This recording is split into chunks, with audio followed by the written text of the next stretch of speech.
John Harbaugh is a familiar figure to those of us who are Ravens fans, and at Stevenson, as I said, we feel a special affinity to the Ravens since the team once practiced on the fields where our Mustangs now compete. Please join me in welcoming Coach John Harbaugh.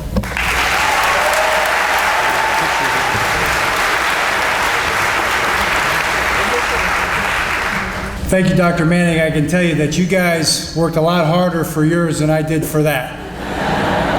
But it's a great honor nonetheless, Dr. Manning. Thank you. We do have a special relationship with Stevenson, and it is truly an honor to be here. To the class of 2015, pat yourself on the back. Pat yourself on the back. It's okay. You did it. You did it. Now pat the person to your right on the back and say, great job. And the person on the left, great job. You're a team, right? I promise you, you will have connections with the class of 2015, Stevenson University, for the rest of your life. I remember my first day at college. I was in line for the football physicals. Coach comes up to me, one of the young coaches, and says, priorities. I said, yes, sir. He said, priorities are very important. I said, yes, sir. He said, you got to keep your priorities in order when you're here. I said, yes, sir. He looked me square in the eye and said, just always remember this, John. It's academics, number one, and football, number two. If you keep that straight, you'll just be fine here. Try to remember that. I remember being an average player, okay, a very average player, but a pretty good student. Got the highest grade point average on the football team, thought that was a pretty big deal. Okay, thanks. Thought it was a big deal. Then I took a hard look around the locker room, some of the guys. Maybe it wasn't such a great accomplishment after all. It was a football team.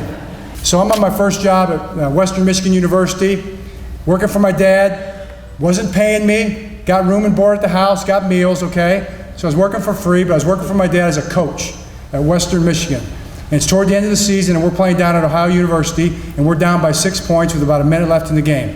And we're driving for the winning score. And we complete a pass. 40, 50-yard pass right down the field. Things are looking good. I look back, there's a yellow flag flying in the air. The guy says this against them. What does that mean? Holding.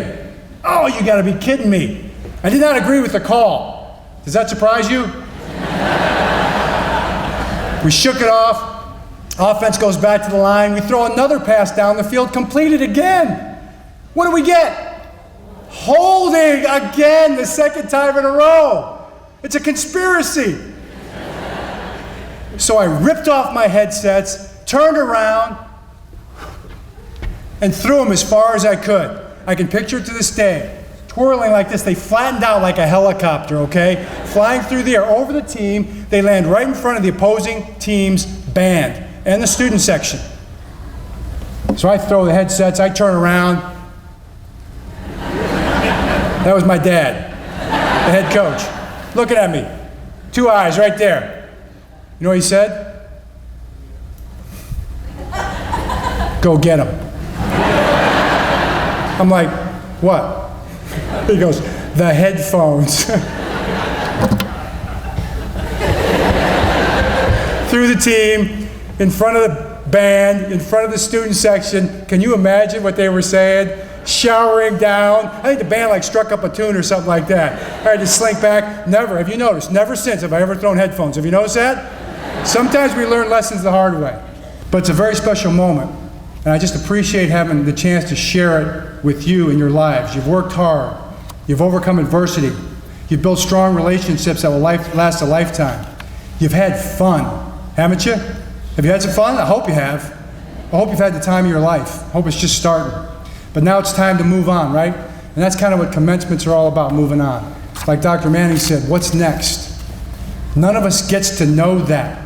It's the same question that we all ask ourselves every single day.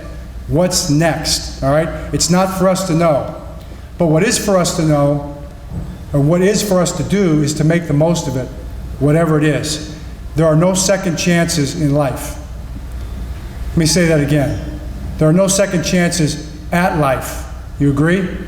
There are second chances in life. Whew. Thank God. But there are no second chances at life. This is your life. It's yours. You own it. It's a gift from our Creator. What we do with it, it's up to us. Life is an awesome thing. And there's no greater gift than the gift of opportunity. And you've been granted it. It's going to be a matter of what you do with it. Go make the most of it.